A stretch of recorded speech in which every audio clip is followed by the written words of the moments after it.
Ladies and gentlemen, in tonight's tale, we uncover the forgotten layers of history, the parts often left out of textbooks, not to awaken, but to guide you gently through time. Let this story be your lullaby into the past. A quiet story of gods and groves, of ancient wisdom sown not in battle, but in soil, when the quiet roots of an olive tree changed the course of civilization forever. So, if you enjoy the forgotten corners of history, gently tap like and subscribe, and let this be your nightly escape. Ladies and gentlemen, let us step carefully, ever so slowly, into the distant hush of time, to a place not yet called Athens. The land is still, open, and wide. The sky is cloudless and pale, as if watching from above with quiet anticipation. Beneath it lies a sloping hill, not yet carved with steps or crowned with marble, just rock and dust and the hum of dry grass.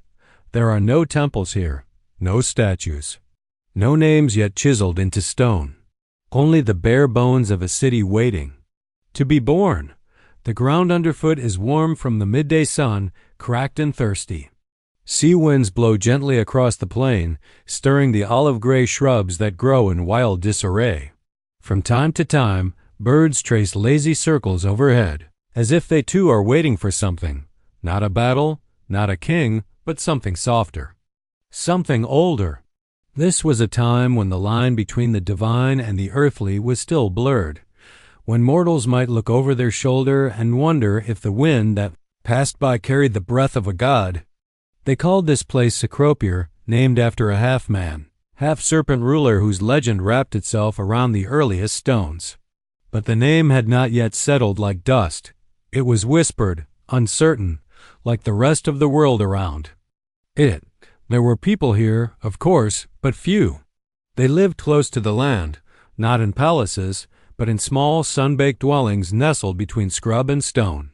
Their lives moved with the rhythms of the earth, the planting of barley, the drying of figs, the weaving of wool. They were not yet Athenians, just quiet folk who watched the skies and listened to the ground, wondering what stories it might one day hold. And so we begin here, in a moment so long ago it barely stirs in memory. But it is the right place, and the right time for a seed to be planted, not just in soil, but in myth and in meaning. The gods, it is said, took an interest in this small stretch of earth. Not for its riches, it had none. Not for its armies, there were none. But perhaps for its potential, for the silence of its stone, and for the way the sunlight lingered over the hill in the late afternoon like a blessing. Two gods, in particular, looked down upon this land with a shared desire. Each saw in it the chance to be remembered, to be honored, to shape not just a place but a people.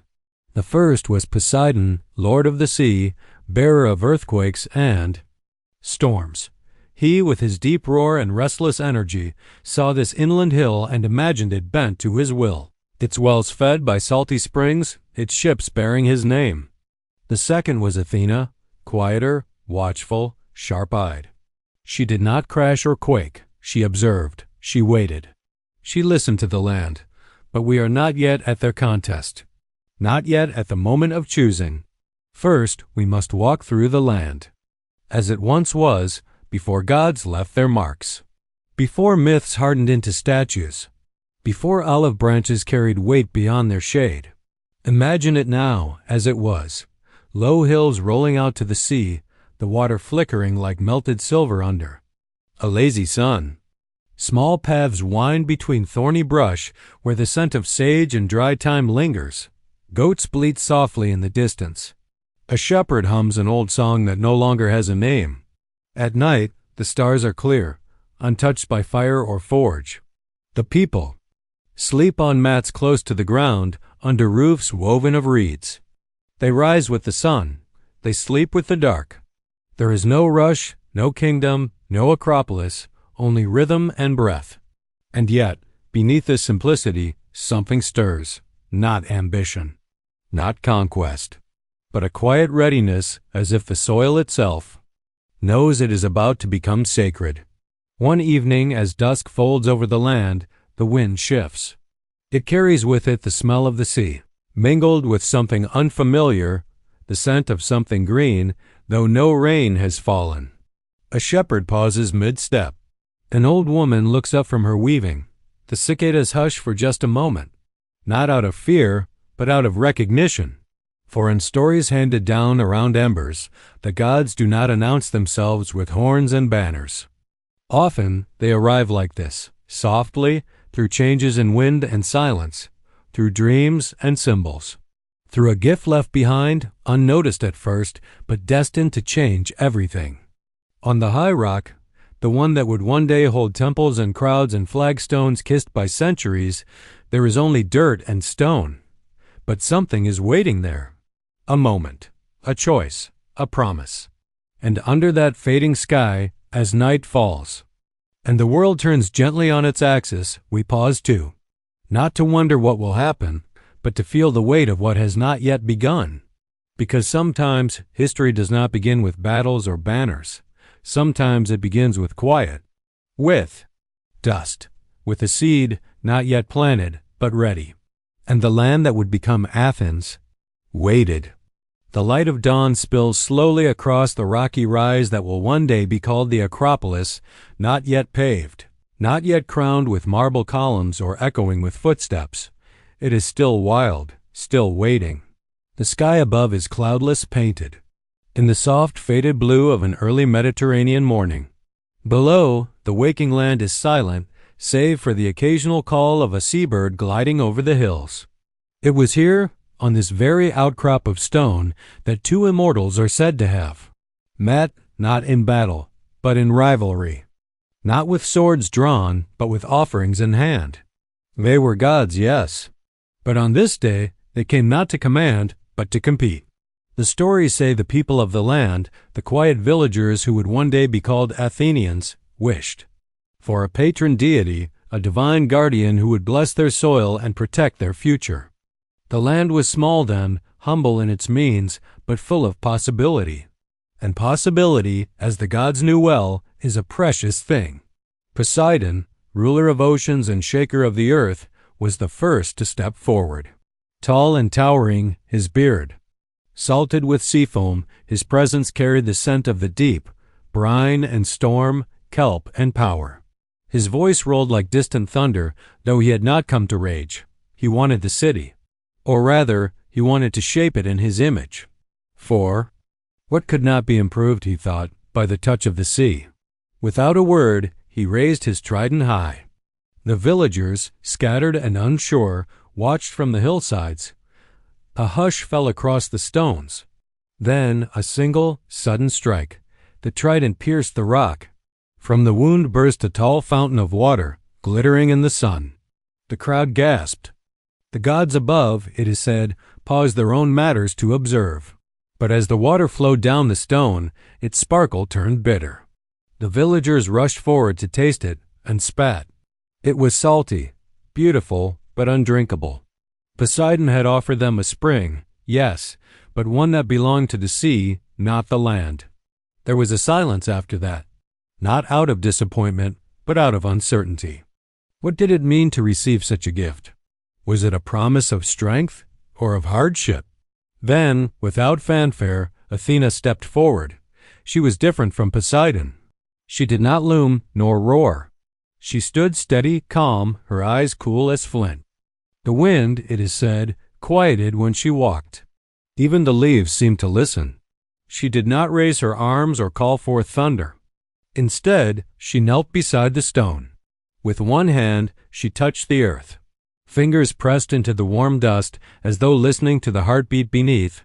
And then, nothing. No lightning. No roar. No spray of water. Only a change. A slow, delicate green began to rise from the spot she touched. Not suddenly, not dramatically, but with the patience of something eternal. A thin stalk appeared, trembling slightly in the breeze, followed by narrow silvery green leaves that shimmered as they caught the sun. An olive tree. Young, unassuming, quiet. It did not flash or rumble. It simply grew, slender and sure, as if it had always been meant to be there. The villagers came close. They touched its bark, its leaves. Some plucked its fruit and held it to the light. Unlike the water, This gift was unfamiliar, but gentle. It did not sting the tongue. It did not vanish with the wind. It was a promise, a slow, green promise. Now the story might end there if all we needed was the contest. But history and myth rarely stop at the first chapter. The decision, as the tales go, was left to a single man, King Cecrops, the half-human, half-serpent ruler of the land. He stood between the gods. He had seen the water rise and tasted its salt. He had watched the tree grow from nothing and felt its quiet shade on his skin. When he chose Athena as the patron of the city, he did so not because her gift dazzled, but because it endured.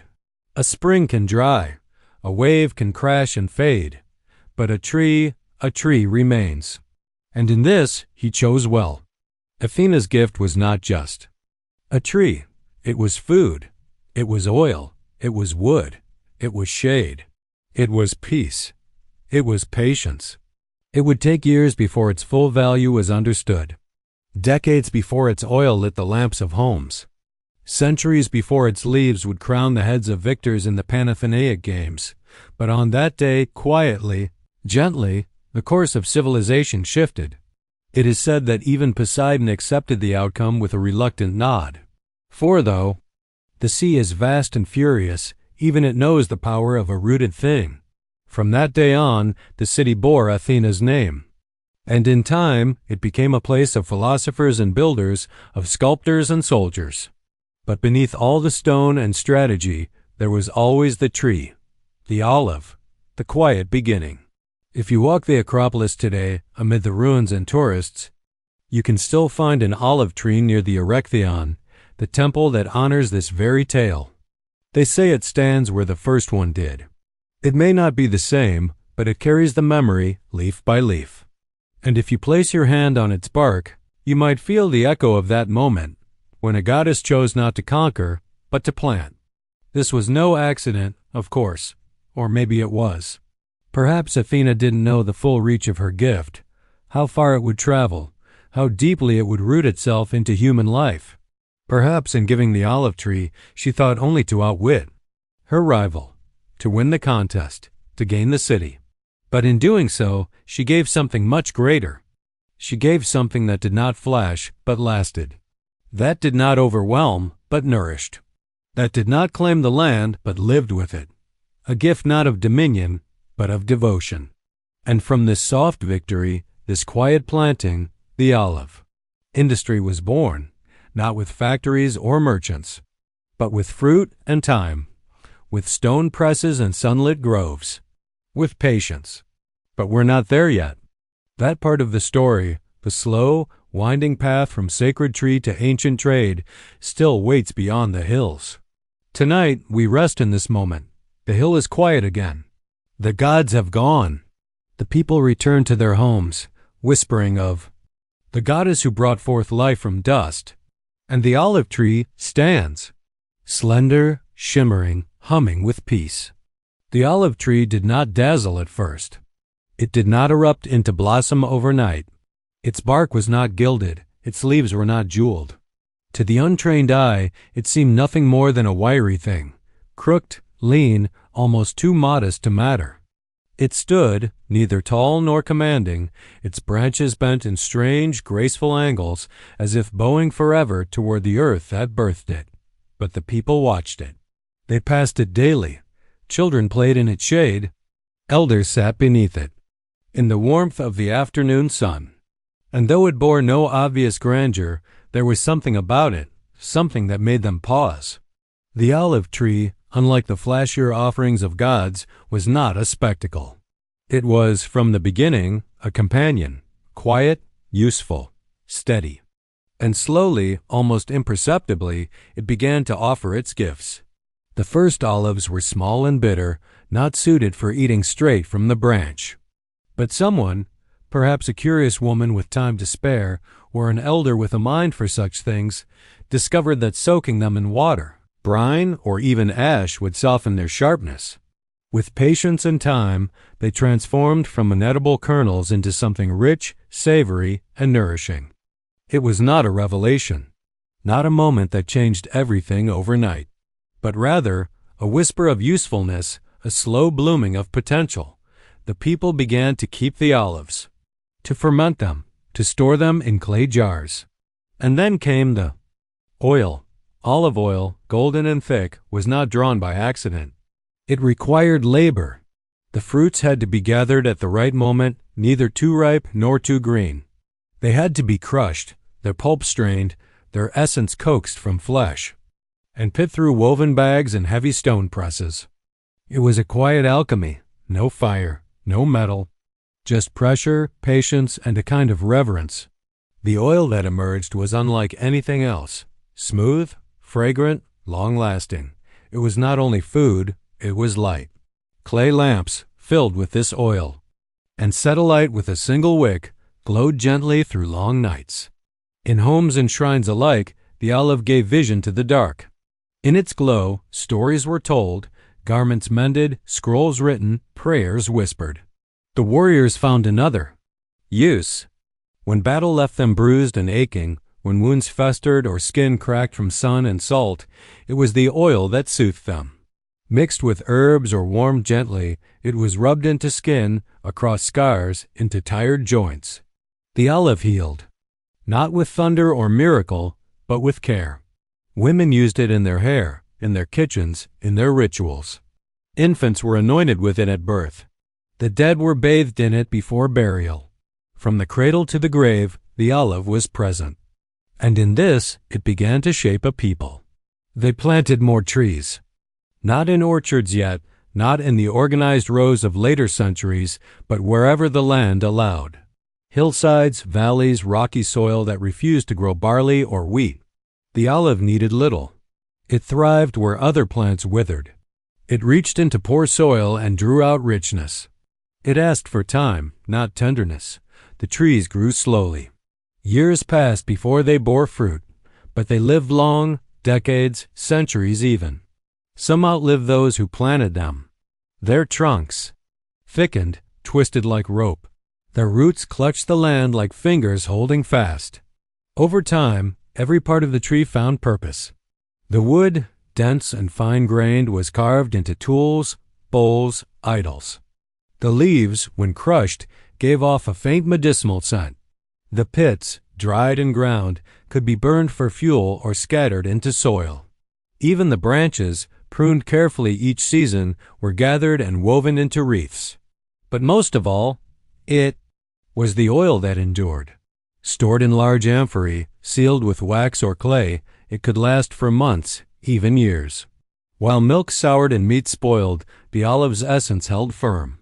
It became a currency of survival, a kind of gold that grew on trees, and yet it was never loud. The olive tree did not demand.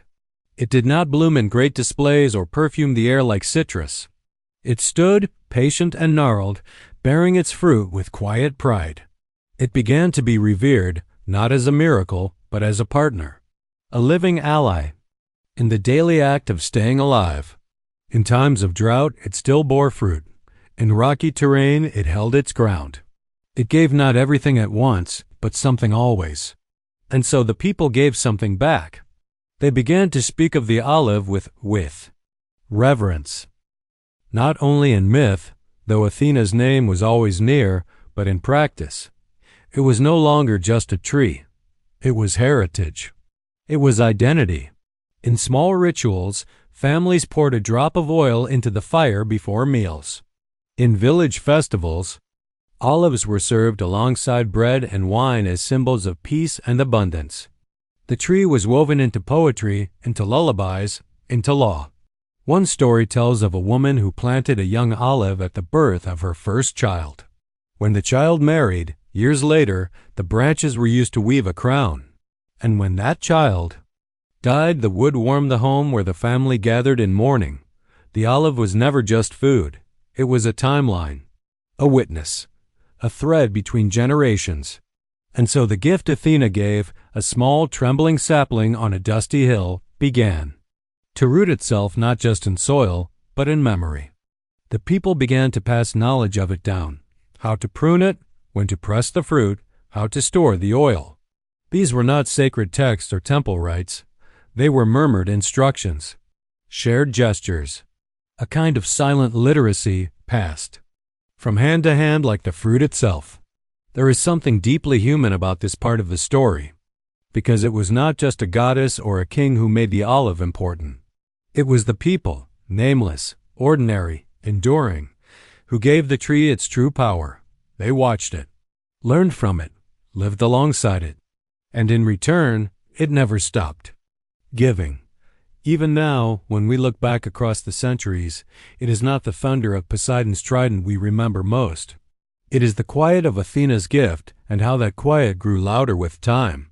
From village hearths to city markets, from healing balms to glowing lamps, from the birth of a child to the blessing of the dead, the olive tree did not dazzle, but it endured. And in that endurance, it became something sacred. The olive tree, unlike fire or metal, did not announce itself with revolution. It did not change the world in a single breath. It did not erupt into use like bronze or redefine life like the wheel. Instead, it slipped in, gently, without insistence or spectacle, not as a discovery, but as a presence, a quiet companion that simply became. In ancient Athens, the olive did not belong to the highborn alone, nor was it the domain of peasants. It belonged to everyone, though in different ways. It found a place in the kitchen and the courtyard, in the healer's pouch and the merchant's cart, in the words of law and the folds of myth. At first, its oil was simple, a fat for cooking, a balm for the skin. It was used to soften bread, to flavor lentils, to coat dried fish. But over time, its value deepened. It became ritual. It became wealth. In the kitchens of ordinary homes, clay-floored, low-ceilinged, and warmed by slow fires, amphorae of olive oil stood in cool corners, their surfaces sealed with wax or cloth.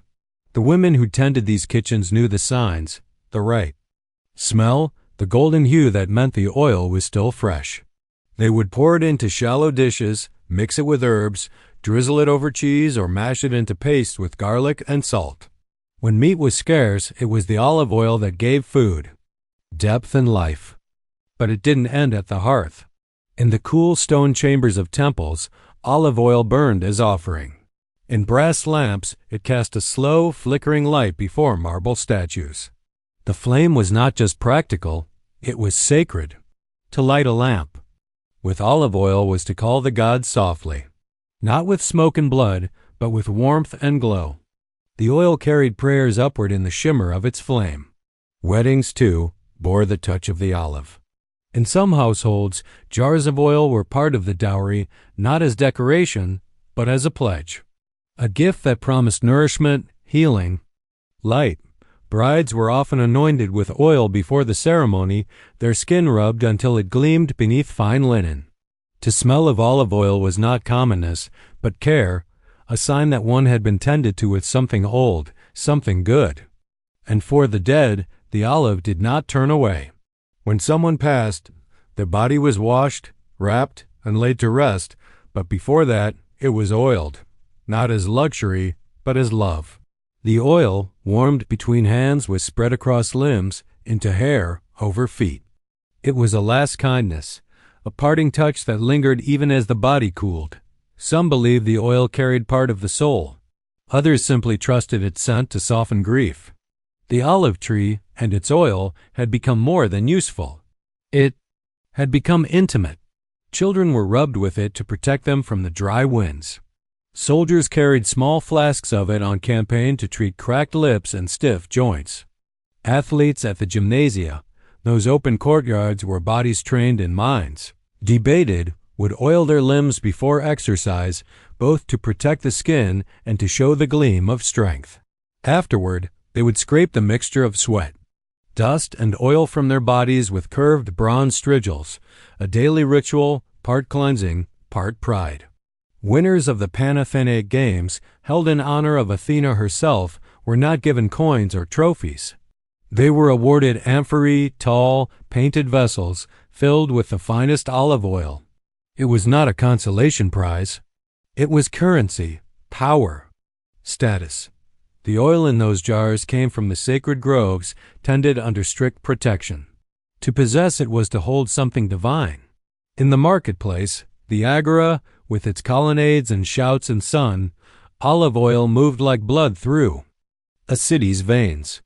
Merchants from other regions came to trade for it, bringing spices, linen, pottery, and silver in return. There were oil shops, oil inspectors, oil taxes. Clay tablets, marked in linear B, mention it in lists of tribute and debt.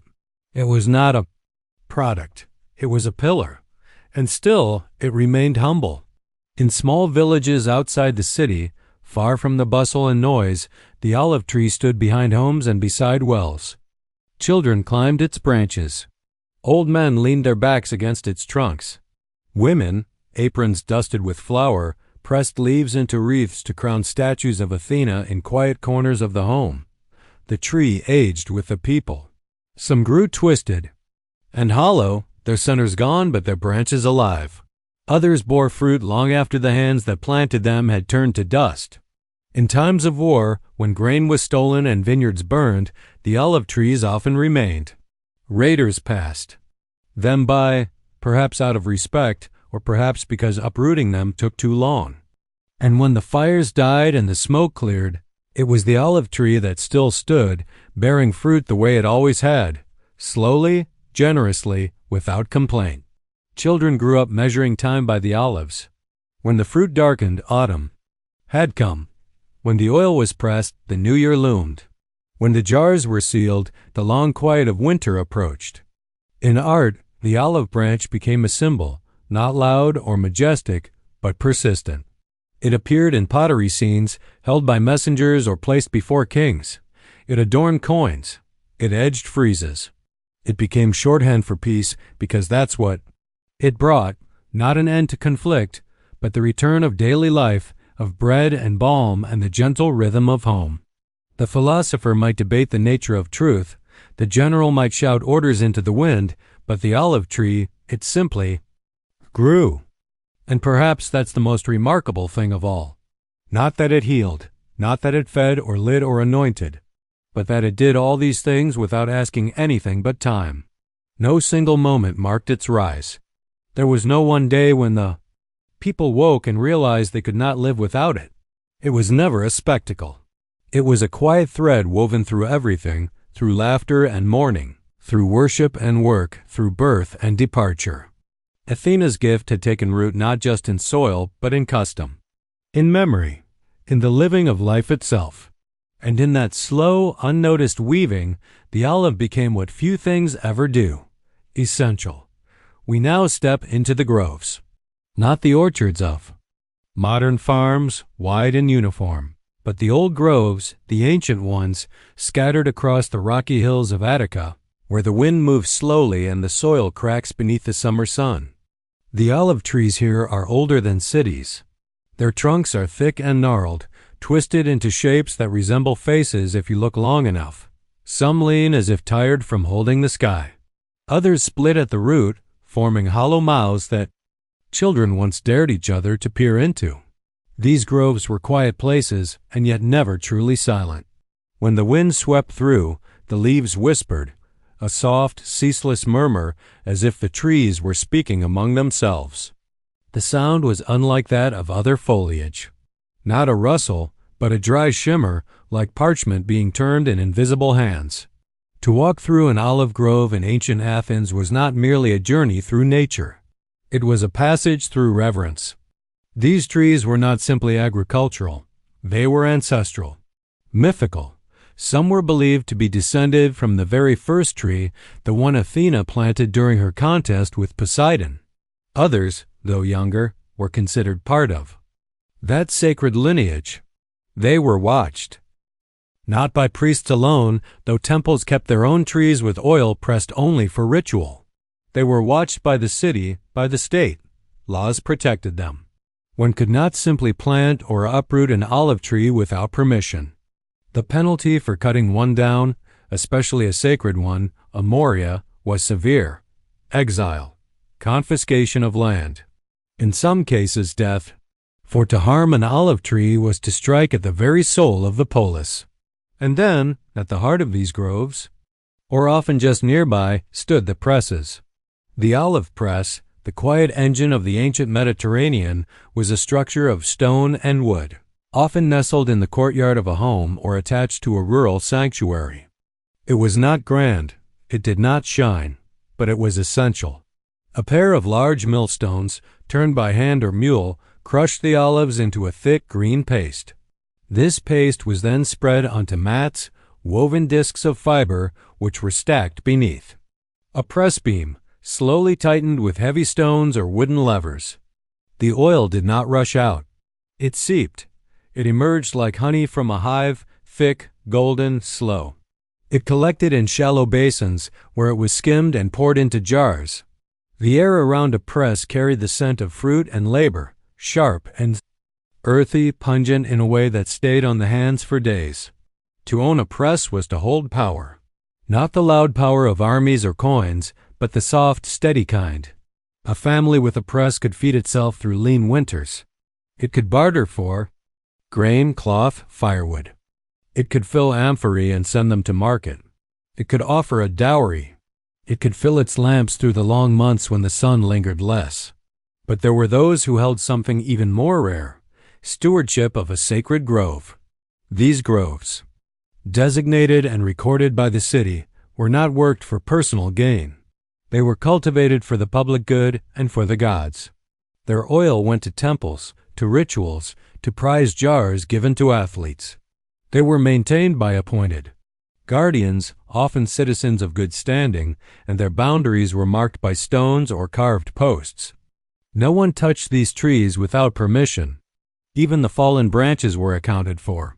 The wood could not be burned for cooking or carving unless it was deemed unfit for the sacred. Stories tell of thieves who dared sneak into the groves. By moonlight, hoping to harvest early fruit, some were caught. Others, it is said, were cursed, not by priest or guard, but by the trees themselves. The oil they pressed turned sour. Their presses cracked. Their fields withered. Whether truth or cautionary tale, it was enough. The groves remained mostly undisturbed. Children were brought to them in the spring to learn their names. For some, trees did have names, ancient titles passed down like family heirlooms. The first daughter, the watching root, the tree of the cool wind. These were not metaphors, they were identities. To speak them was to honor something older than law. Festivals were held in the groves, especially during harvest. The gathering of olives was not rushed, not industrial. It was rhythmic, careful. Families worked side by side, hands moving from branch to basket. Nets were spread below to catch the fruit, and long sticks were used to gently coax them down. No tree was shaken violently, no branch broken. There was a kind of dialogue between human and plant, one that had been ongoing for generations. At the Panathenaic festival, which honored Athena each year, sacred oil from these groves was presented in ornately decorated amphorae. The jars themselves were art, black figure pottery depicting scenes of Athena, battle, and victory. But it was the oil inside that mattered most. It had come from sacred trees, pressed in sacred ways. It was not for sale, it was for honor.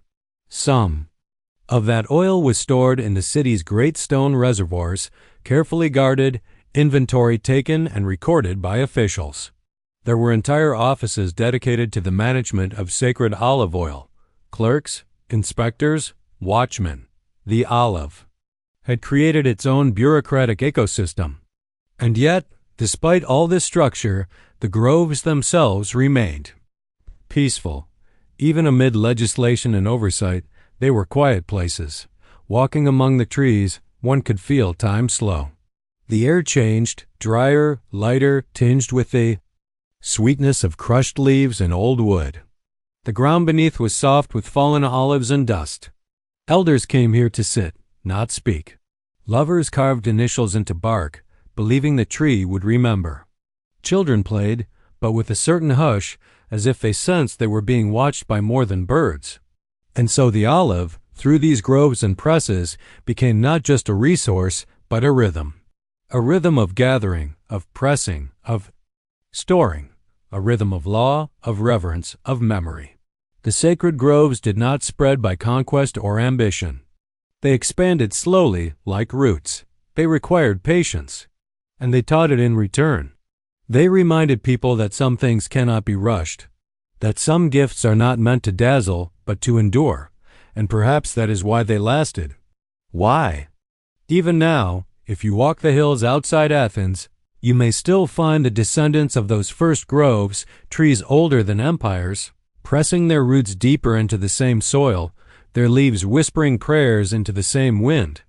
In classical Athens, the olive tree was not just a plant. It was not treated like a crop, nor spoken of like a tool. It stood apart, rooted in the land, yet woven into law, into ritual, into the very soul of the city. To see an olive tree was to be reminded of Athena, of origin, of purpose. But more than that, to see certain olive trees was to feel as though one stood before another citizen.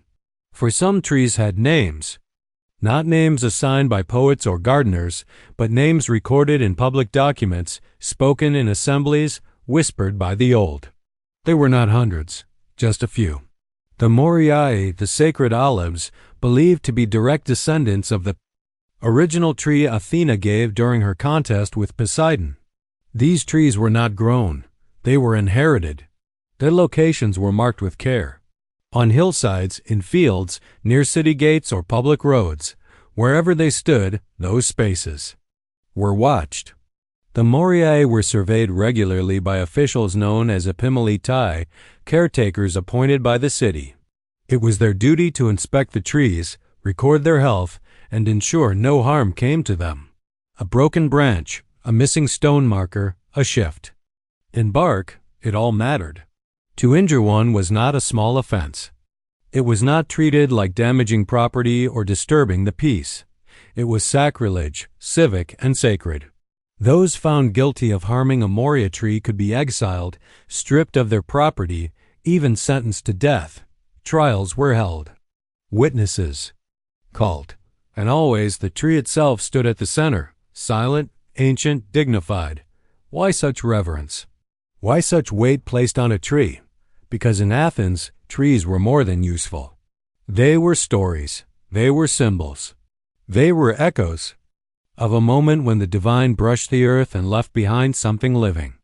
The olive, in its slow growth and steady bearing, mirrored what Athens hoped to be: patient, wise, enduring, not built on conquest, but on thought, on cultivation, on ideas that, like the tree, might take root and flourish over centuries.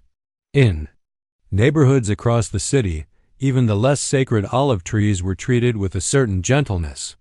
A tree that had stood for a generation or more was referred to with familiarity: the old one near the well, the twisted one beside the smithy.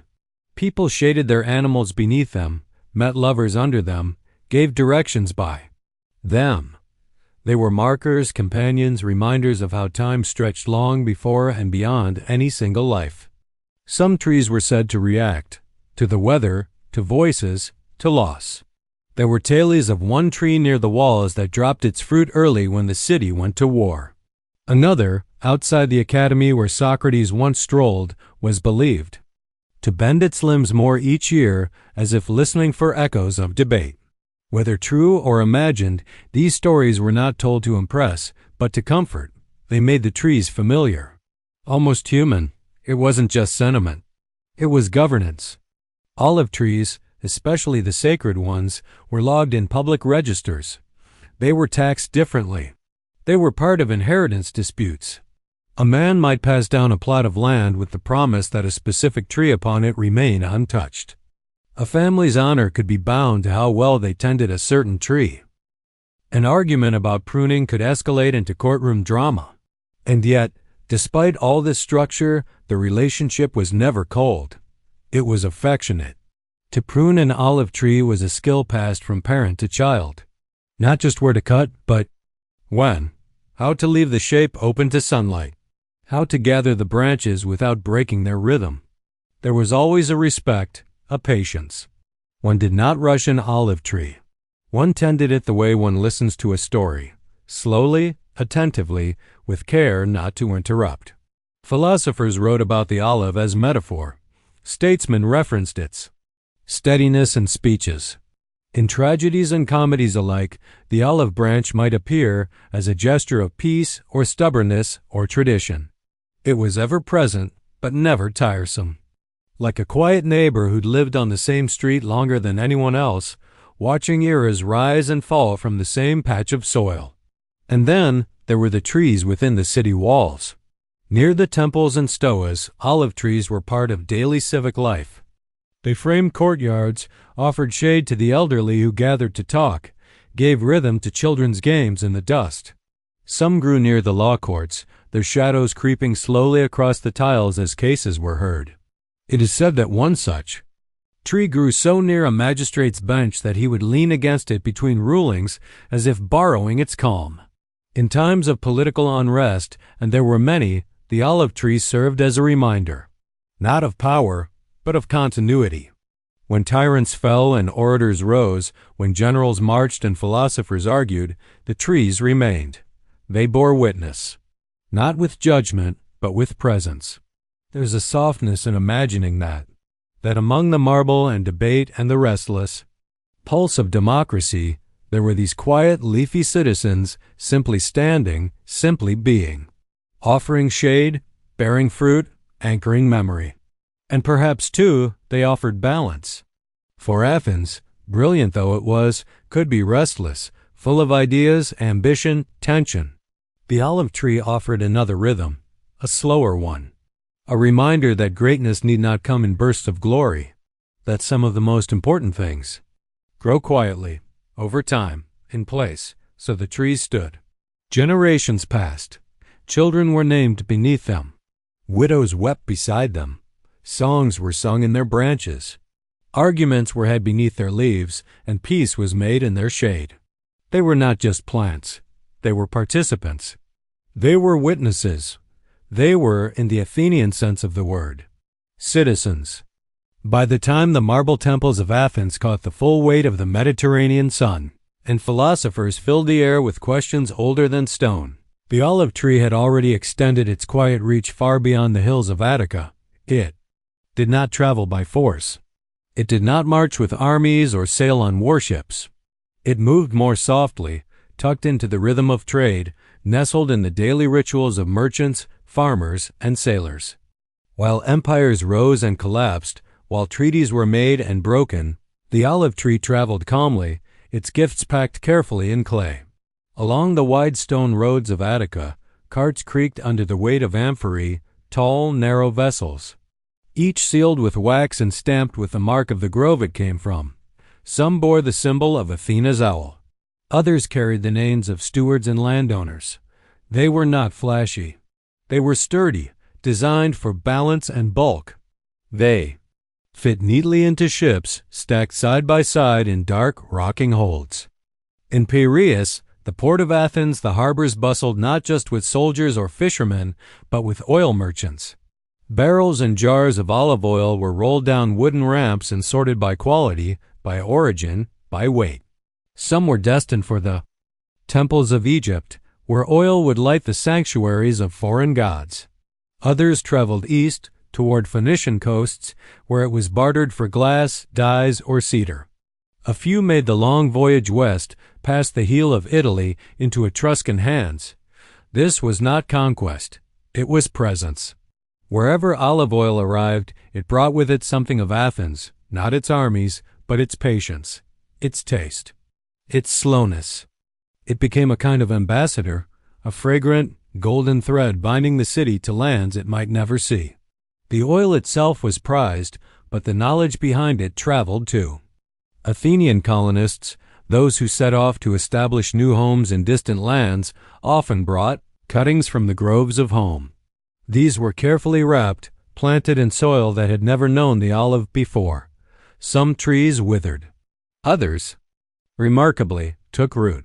They adapted, leaned into new winds, and began their slow work again, absorbing sun, drawing from dry ground, offering fruit without fanfare. As the Greek world expanded, city-states dotting the coastlines of Ionia, Sicily, and North Africa, so too did the olive tree. It became a staple of colonial life. Not flashy like silver, not rare like spices, but steady, foundational. It took decades to see the return on a planted olive. Those who did so believed in future generations. They did not plant for themselves alone. In this way, the olive became both a crop and a philosophy. Trade led to planting. Planting led to harvest. Harvest to press. Press to oil. Oil to lamp. Lamp to light. A simple chain, but one that shaped lives. Athens, for all its political sharpness and intellectual fire, relied deeply on this slow-burning industry. The oil economy fed its people, funded its temples, and paid its craftsmen. Stoneworkers chiseled statues of Athena with wages partly earned through olive oil. Sailors shipped it alongside wine and grain. Doctors prescribed it in salves and medicines. Midwives used it in births. Soldiers oiled their blades with it before marchers. And in every place it traveled, the olive tree changed subtly, adapting to soil and season. In the arid plains near Cyrene, it bore smaller fruit but thicker oil. In the humid coasts of Asia Minor, it leaned more toward sweetness. Local farmers learned to press differently, store differently, taste differently. But the essence, the slow yield, the golden core, remained the same. It was this quiet consistency that made the olive trustworthy. You could build a life around it, a city, a legacy. Even in times of crisis, plague, war, drought, the olive tree did not abandon its role. Its deep roots reached beneath the hardest ground, pulling what little water remained. Its twisted trunk resisted winds that snapped younger growth. And even when fire passed through, as it sometimes did, the olive had a strange will to live. Shoots would rise from charred stumps, tender green against blackened bark. In distant ports, Athenian oil was recognizable by taste and color. Some claimed it was smoother. Others said it smelled faintly of thyme and sea air. Whether truth or reputation, the oil became part of Athens' identity abroad, not its loudest export, but perhaps its most lasting. In markets of Alexandria, it was traded alongside papyrus and linen. In Carthage, it was sold in large ceramic jars with thick rope handles. In Delos and Rhodes, sacred islands of commerce, it was weighed with care, its purity tested by torchlight. And with each jar opened, with each lamp lit or meal softened, the olive did what armies could not. It lingered. It invited. It soothed. People who never stepped foot in Attica tasted what grew in its soil. They rubbed the oil into cracked skin, poured it over fish, anointed their children. And so the olive tree, slow, steady, silent, became a kind of traveler, telling stories without words. It carried memory. It carried myth.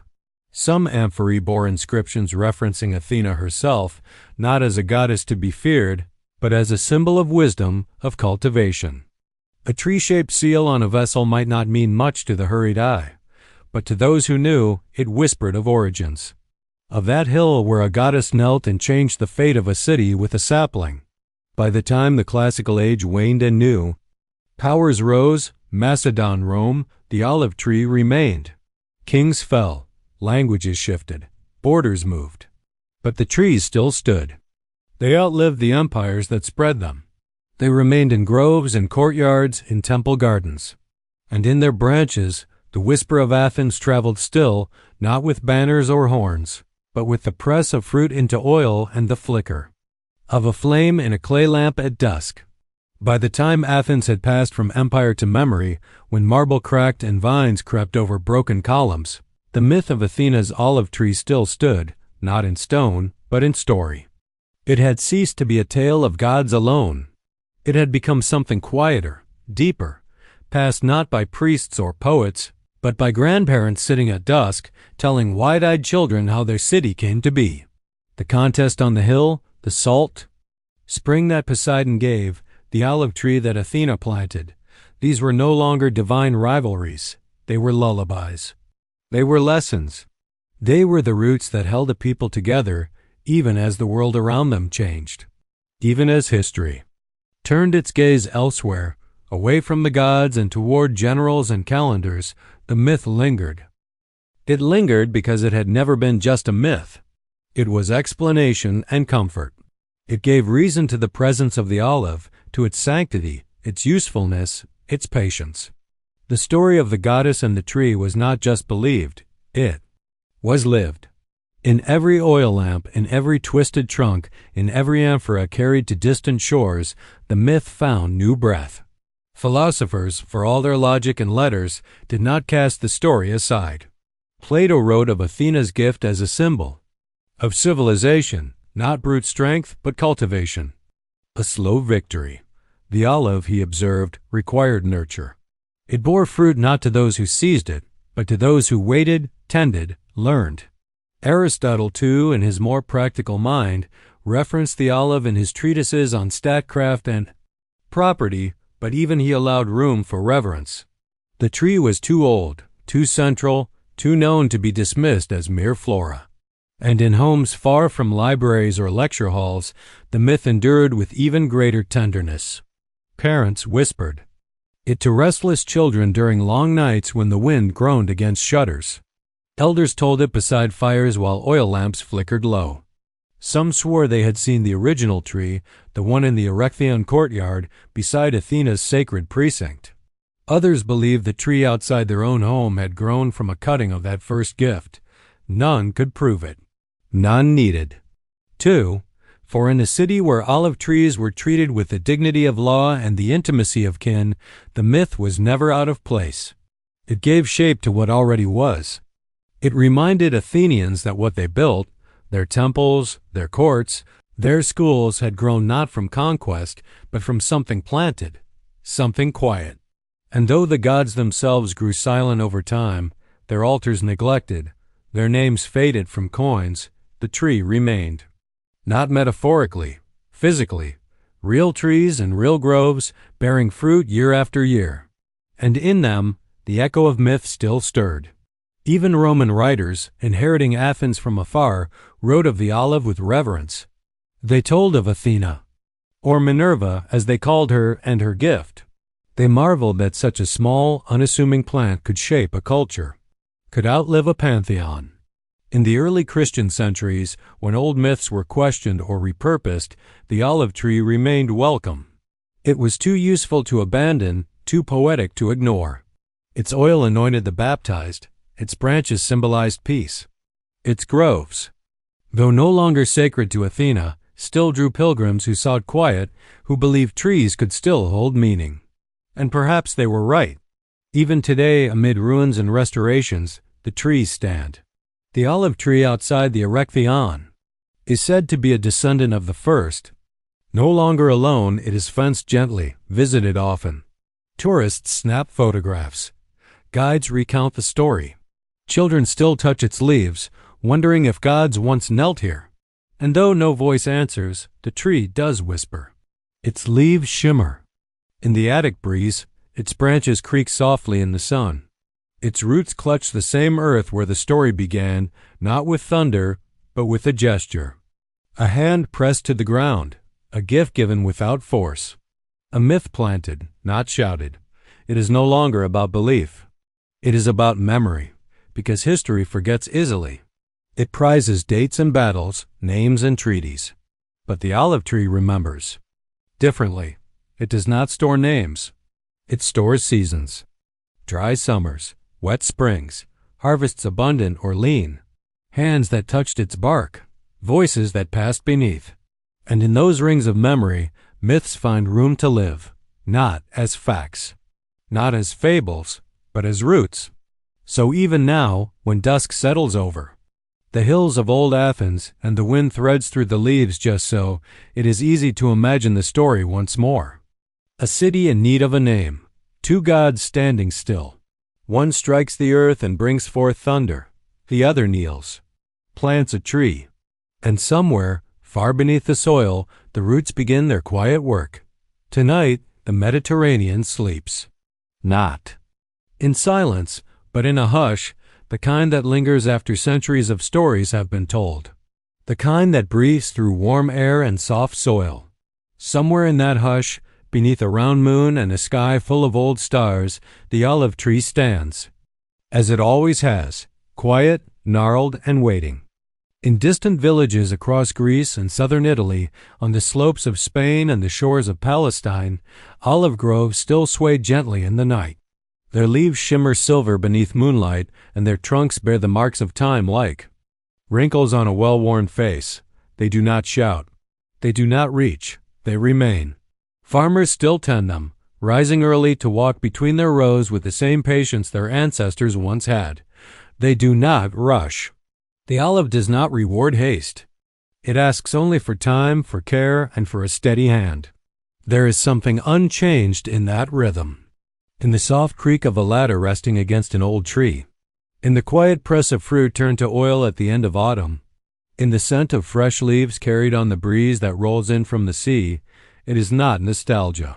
It is continuity, because the olive tree does not belong to any one empire. It does not wear crowns or hold borders. Its influence has been softer, but perhaps more enduring, an empire without soldiers, without conquests, without walls. It rules through nourishment, through peace, through stillness. Even now, in modern kitchens and city apartments, bottles of olive oil still stand on countertops and windowsills. People pour it into pans with the same instinctive gesture there. Great-grandparents once made. They rub it into dry skin. They taste it on bread. They use it not just because it is old, but because it is good. And still, even with all our tools and machines and wires and glass, it must be harvested by hand. The tree demands presence. It does not surrender its fruit to automation. It invites touch.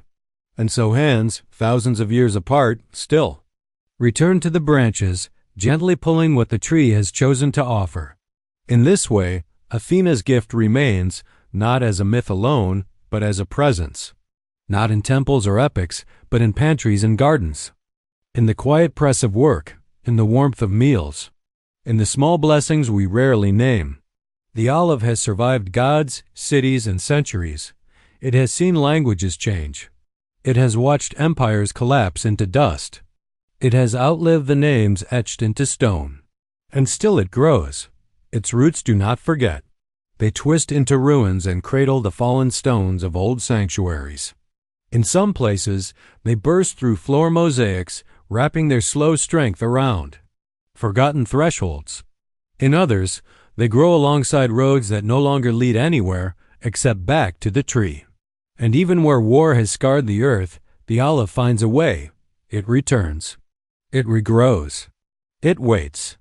Perhaps that is the quiet miracle of the olive, not that it was gifted by a goddess, but that it has continued giving ever since, patiently, without pride, without pause. Some say peace is fragile. The olive tree suggests otherwise. It tells us that peace, like fruit, must be cultivated, that it does not come from thunder or victory, but from returning year after year to the same small task, tending what is alive and trusting that it will give. And so tonight, as olive branches sway beneath stars that once shone over, ancient Athens the tree still whispers, not of gods, not of legends, but of patience, of care, of presence. A soft empire, green and gold, still blooming, not conquered, not loud, just enduring.